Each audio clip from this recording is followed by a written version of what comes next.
Good morning, Cinth. So this is my tutorial on Mesh Baker Pro. Um, I'm probably going to fumble with this some because I've done it, but I've had some issues um, each time as I've gone through. So we'll see if this one's better.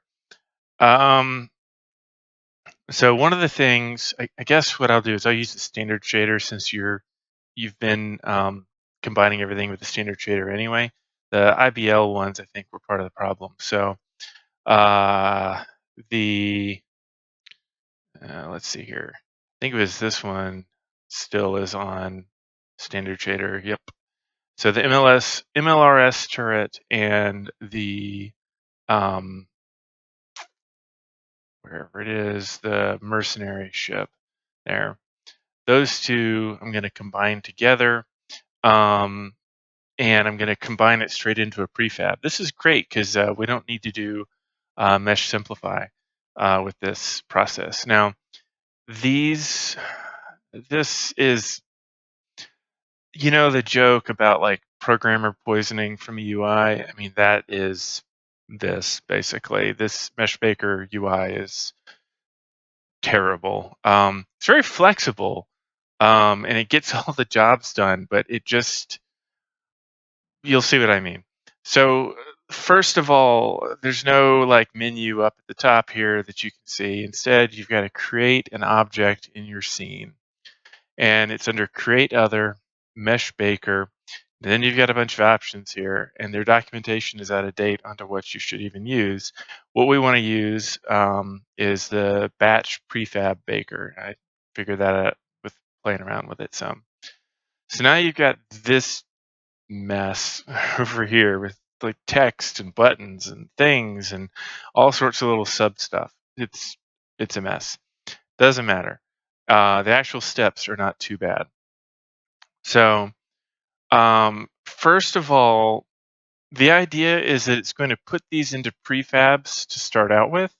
And so you need to have a place for those to go. So at the very start here, you need to create, well, first browse for output folder, and it wants that to be somewhere in the assets area. So I have a temporary thing. I just stick it in there. Fine. Then, so you see the output folder is there and it'll be happy. Now I can hit create empty result prefabs and it should have done that. Apparently not. Yeah, well, we will possibly come back to that. Open tools for adding objects. Adding objects to this thing is a pain because it tries to do it in such a manner that it's adding just the topmost one if you drag in directly. So you really need to use this tool where you click Open Tools for adding objects. Then there's Analyze Scene and Generate Bakers. No, we don't want any of that. Search for meshes to add. We don't actually even want to search here, but we do want to use this tool. So what we want to do is bring this over to the side. And now I said that I wanted to take the, let's see here. First, I want to take the Tyranite leader and the MLRS. And these are both standard shader down in their meshes. So I'm going to take these two things and hit add selected meshes to target. So whatever I've got selected over there, it will add in as things to go into the texture baker. Now, if I come into the batch prefab baker pro, whatever, batch prefab baker 0 over here, you can see that now it's got a list of objects to be combined, and it is the correct things. It's actually the stuff with the renderers. And if there were more than one renderer underneath those, then it would have, multiple, per side. And this is really great because you can see exactly what's being combined. And if you ever want to, you can hit select objects in scene and it will give you exactly the actual things, which is pretty handy because, this is a well thought out tool and it's got a lot of stuff, but it's got that engineer interface poisoning issue, as Keith and I like to joke. And so, yeah, up here it's got the order of operations you have to do things. And see, I tried to bake the prefabs too early, and you can't do that. But why is it at the top then? It's just like, oh my dear Lord. So yeah, first thing you have to do is bake the textures. Now, what that really means is we're atlasing the textures. So very first step of atlasing the textures was to figure out what in the heck objects are we going to be atlasing textures from. Um, Now at this point, uh, we've got our inputs here, and we need to create empty assets for the combined material. So basically, this is saying we need an output material, and you can call it whatever. I like using the temporary folder because it's quick to get in there, and I can then move things around later. So I will just call this test result. It's nice because you can name it whatever the heck you want. And so you'll see now that it's got test result here, um, and some other stuff in here. This is like an asset that has a bunch of metadata. Um, However, that's not actually the real result yet. What it's done is it's created kind of a holder, and it's put one of the original meshes, I guess, one of the original texture sets into this material, but we don't care about that yet. It's not correct. We're not done. So the last step, thankfully, for actually creating the final mesh is for us to set some stuff in here and then hit bake. Now, the texture packer, you can choose from 3 different ones. This one seems to be fine to me. Um, Force power of 2 Atlas, we don't really have to, but I think that's pretty nice. Blend non-texture properties is pretty slick because things like the emission output and things, it'll just find some of that stuff. So sure, why not? Consider mesh UVs. This is important, and this may be why Pro Draw Call was freaking out on you, is that normally UVs go between 0 and 1 per face. And in some cases, for tiling purposes and whatnot, you might actually have like, you know, -3 to 5 or something like that. And different programs interpret that different ways.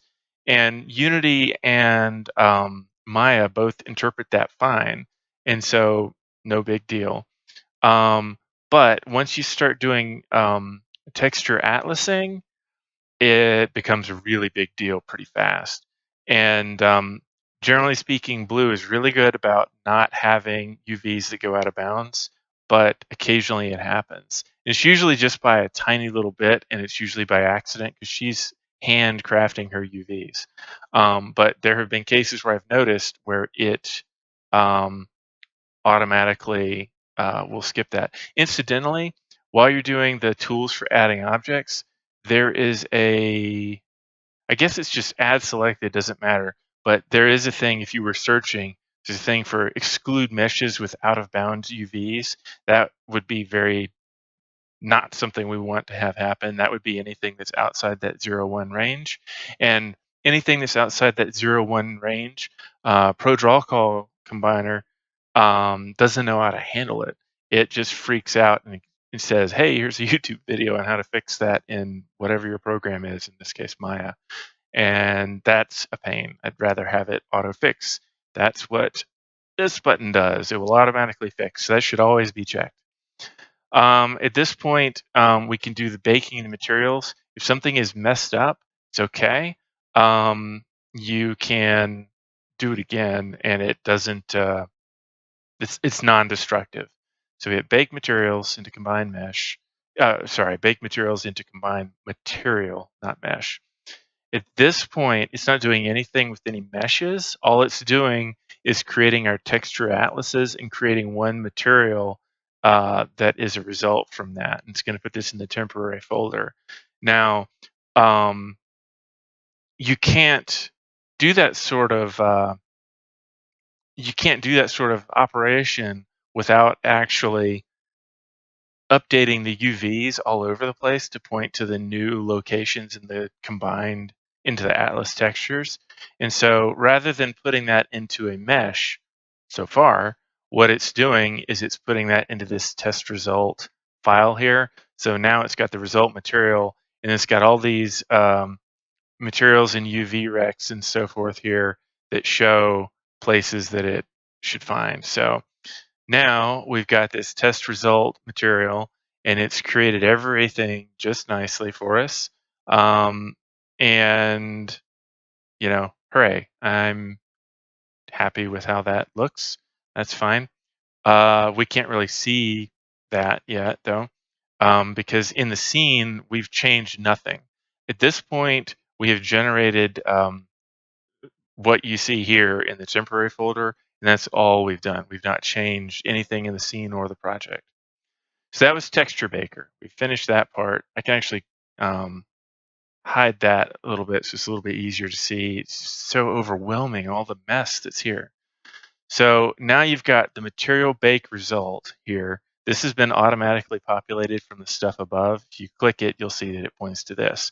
This is critical because that is where all those little offsets were to fix the mesh offsets. So at this point, and this is something I really like about here as well. So objects to be combined, same as Texture Baker, sure. So it's got the shaders, materials, et cetera, et cetera. That's fine. But it lets you include very specific things, which is something that one of our simplifiers lets us do, but I don't think Pro Draw Call lets us do it. That's one of the things that's nice about this Mesh Baker tool is that it's really flexible, even though it's just poisonous on the eyes with all the everything over here. So we want the normals, we want the tangents, we want the UVs. When we're talking about combining stuff from blue from Maya, we don't want colors. And light mapping would be UV2, so that's set to ignore that. And, hooray, we don't need any of this stuff. Now the output, we can bake it into a prefab, which is what we want to do. Combined mesh prefab. All right, so this is another really weird one. So at this point here, we got to step out of here for a second. I'm going to go ahead and create an empty game object. And we'll call this test results. And now we drag this into the temporary folder, and now we've got a prefab. Now you can go in here and you can hit create prefab. You notice this looks different. That's because it has nothing in it. This one actually has a game object in there, and that's important. It won't let you use it if it doesn't have an object, a game object in there. So you want to do it the way that I showed here. Create empty, and then drag. Now, at this point now, we said we're going to bake it into the prefab. Mesh renderer, mesh renderer, not skinned. Skinned is for like characters and stuff. We're not using those in AIOR. Test result, drag that into the combined mesh prefab. This tells it where it's going to go. Mesh is something it will populate, so we don't need to do anything after that. Clearing buffers, optimize, etc. This is one of the things I really, really love. You know how our pivots get just completely wrecked every time? Center them to the renderer, and it doesn't do it anymore. You can also set it to disable the renderers on the source objects if you want to. That's kind of what Pro Draw Call was doing. I don't really see a reason to do it at this particular point. So at this point now, it is all set to actually create the prefabs. And this stuff up here with the create empty result prefabs, I guess maybe I could have put a button. Maybe I could have clicked this. I don't know. That probably would have created the test result for me, but I don't. The interface is so bad. I never trusted it. And really, other than browsing for output folder, I don't think there's anything you honestly need to do up there. So we can probably just ignore that. We'll hit bake. This one is much, much quicker because it has very little data to actually mess with. And so now we've got the combined mesh here called test result. You can see that it's got the tris and the UVs in there. Tangents, it doesn't show down in there, but the tangents are there. And then we've got our actual result here, which is our mesh renderer, and it should be nice and centered. And then you also should see test result here. This is our actual thing that we just created. And look, it's glorious. There's a pivot in the middle, right in the middle of the things that we were creating, not all weird and off to the side. I mean, it's like some sort of miracle. And you can see these are nicely combined. Granted, at this point, our let's see, this is the emission map. So you can see that the quality level is bad on there, and so we want to change it to high quality. It's okay. This is just the compression that Unity's using, and it's not anything that the actual. So you see how that jumped up in quality there. This is not anything that Meshmaker hurt or anything like that. Normally, we don't even need to do high quality on anything except for the main texture, as you know. But in this particular case, it's kind of nice to do. This one, I think, this one's already been run through the ringer a couple of times. It's had some issues, so the quality drop on the this particular ship is not indicative of what the pro draw call thing will do all the time. You'll notice that it averaged the emission output on these things, which is kind of funny. And so that made it so that the the results are different from what the original was, but it's not really an issue. And so we changed those things, and of course it's changing over here. And at this point, we're done. I mean, we have our mesh and our models and so forth. I think one of the things, so a couple of things to point out here. It's made 2048 by 2048 meshes or material or textures here, and then there's half of it which is blank. That's because we did force power of 2. I'm not sure how I feel about that. Oh, and it created a metallic gloss map. I guess it's because one of them had a metallic map. Anyway, yeah, it's no problem. If I look at the MLRS turret one here, this doesn't have a metallic map. I look at the Tyranite one. Interesting. That does not have a metallic gloss map either. Oh, I see what it did. Clever. Because the metallic and smoothness values are being set here, and they're different, it created a metallic gloss map that actually matches those to keep the values from the two. That's clever as heck. Wow, that's pretty cool.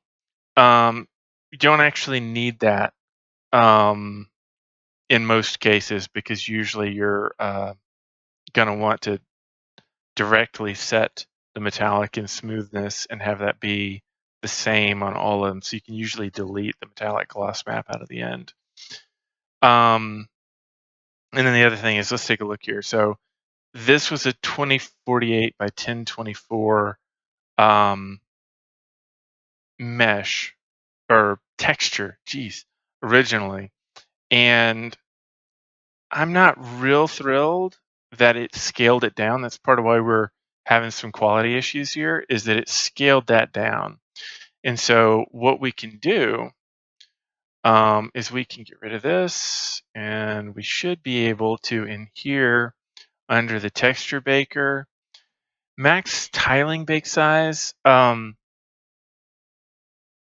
atlas size, that's fine. max tiling size. See, the problem is if I wasn't baking already baked things, then it wouldn't be trying to combine them the way that it was. Normally, you would have already taken the input um, uh, textures and put those to 1024 probably, or 2048, whatever the case is. And so you could say like the max tiling baking size, maybe that's 2048 instead. And we could say that the don't force the power of 2 atlas. And so if we bake this again, this is going to freak out these two because their meshes are now going to be pointing to UV data that is wildly inappropriate, since we're recreating the test result mat in place rather than creating a new one. And so we should see these things just absolutely flip out in a second. And the fact, it needs to have a underscore main text as its main texture always, which is what the standard shader does and what most shaders do. And now instead of using the albedo one, my custom ones like the IBL metal ones use underscore main text as well, which is helpful for this. So um, I don't think it'll let me click right now. Nope. Not real worried about the power of 2 on the atlases. You'll notice that a lot of the stuff that the Pro Draw Call combiner was creating was definitely not power of 2. It was always multiples of 2, but it wasn't powers of 2. And so I think that probably not forcing um, power of 2 is probably a better idea. It's probably going to lead to smoother results in the end. And it's consistent with what we've been doing so far. Yep. So you see how these freaked out because the UVs are wrong? No biggie. So we can come in here and, oh, look, this is much better. So still 2048 by 2048. We see this blue part here that's not used. Then this big part, it hasn't crunched at all. And this just makes much more sense. All right, cool. So now we'll bake the mesh again, which will bake to prefab. All the settings are still just fine here. So go ahead and hit bake and boom, there it goes. Now this is still probably with the normal quality. Oh, it's not with high quality on it. So look at the difference.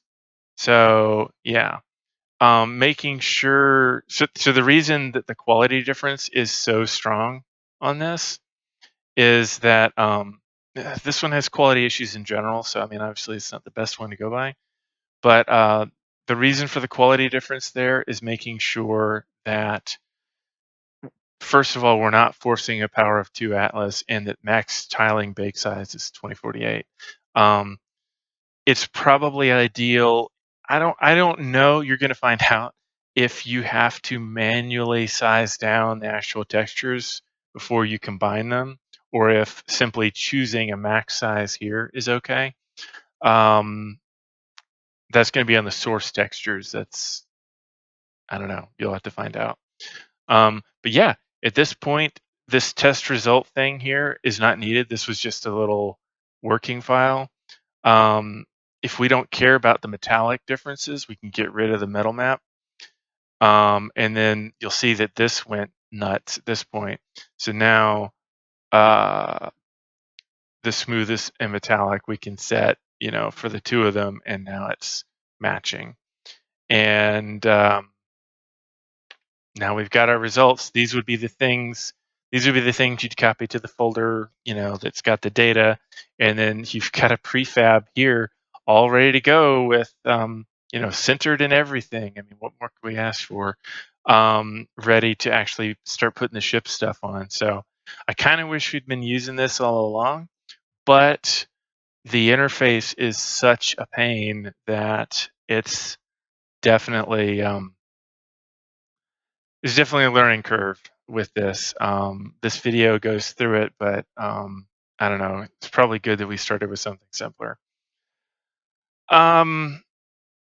You can probably, in your scene, create a batch prefab baker that is what you want already. In other words, basically set up your settings, get them set, save it into the scene, and then you can then do things like the objects to be combined, set that to 0, open tools for adding objects, go in, select some meshes, boom, add those over here. Keep the output folder as being just temporary, have already moved this stuff out. At this point, then you would still need a new mesh material. Otherwise, it's going to be literally coming to this same one. But can probably create empty assets again without doing anything. Let's say test 2. Why not? Yeah. So you can do like a new one there, and it's plenty happy. And then the material bake result. Yeah, that's missing right now, which that's fine. That's what happens after you do the baking material. And then the combined mesh prefab, we might be able to create empty result. Nope.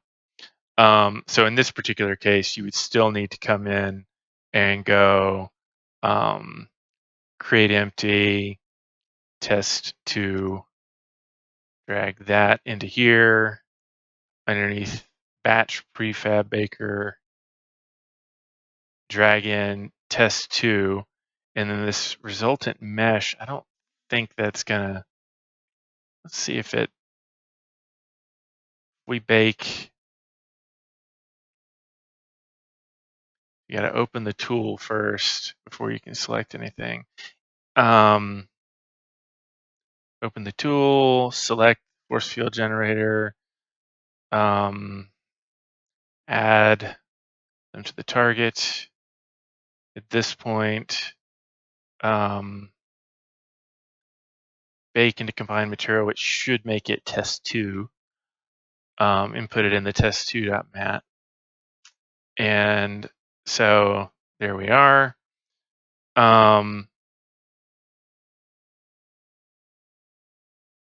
That's interesting. It went with legacy shaders diffuse for some reason.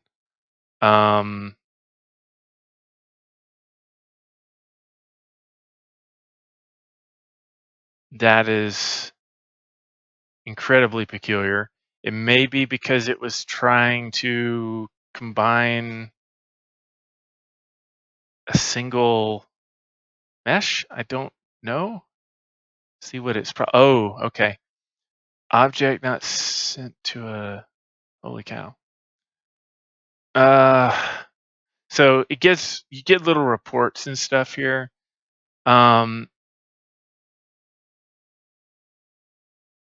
It may not have the required textures.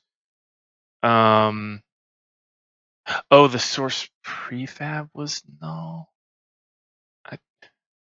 Let's see what it says when we do this again. So basically, I've run into this a couple of times where you push the button and it doesn't, wrong thing. You push the button and it doesn't do the right thing. Bake materials, combined is test 2 mat.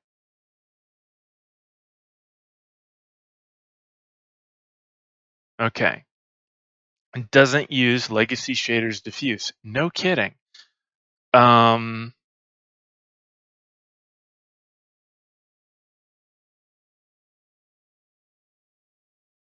got a report here. This set of textures will be resized to that.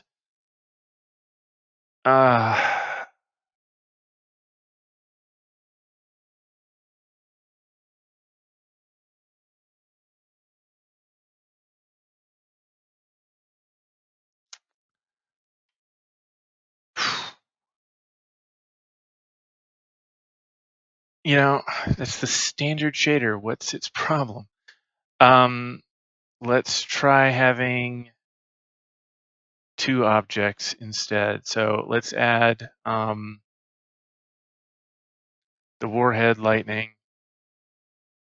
We'll add that in. Maybe it just always needs 2. Let's hope that's it. So now it's got 2. So bake, please, and please do it correctly.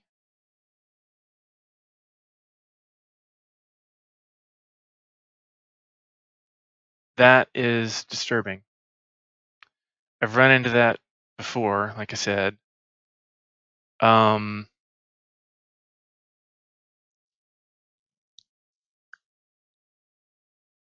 Why it's doing that,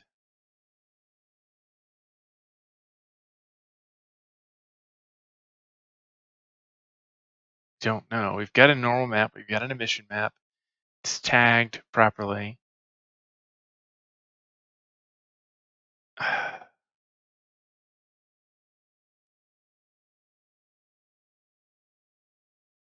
All the main maps and everything are fine. I just don't see anything wrong with this.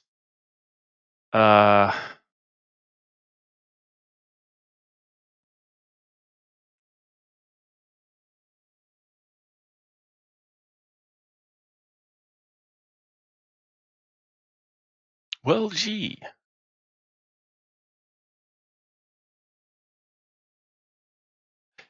So it basically did not instance those secondary things. This may be a case where I need to kill this batch prefab baker here. I guess let's find out.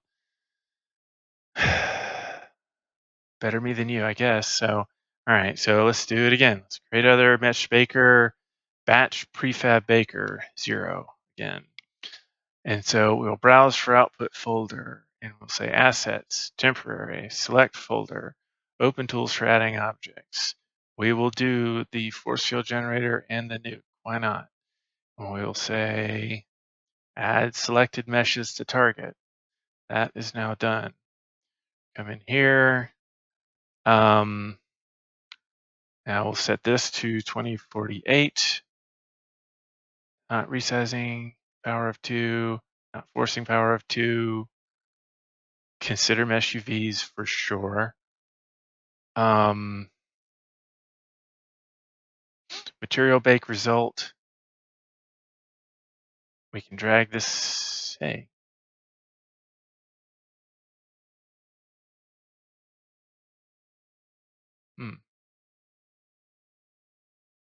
Okay, drag in that and it'll do it. So that thing, not the actual material. The metadata thing. All right, so let's try baking into a combined material now. Combined material is null. Please create and assign a result material. Oh, it's probably the actual test 2 material thing there. Where would that be?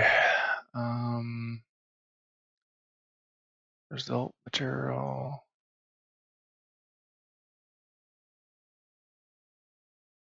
It's probably that. Nope. All right, so we're just going to do create empty assets here. We'll call it test 3. Test 3. So do not try and reuse, clearly. Convert. That was looking more promising. Main text, yeah. Other atlases, yeah. It's looking to me like if you read, bump map, it did that time. So it looks to me like if you try and reuse the batch prefab thing, then it flips the heck out. So it's doing the gloss map and everything, which is creating a gloss map, probably because these two things have separate gloss settings.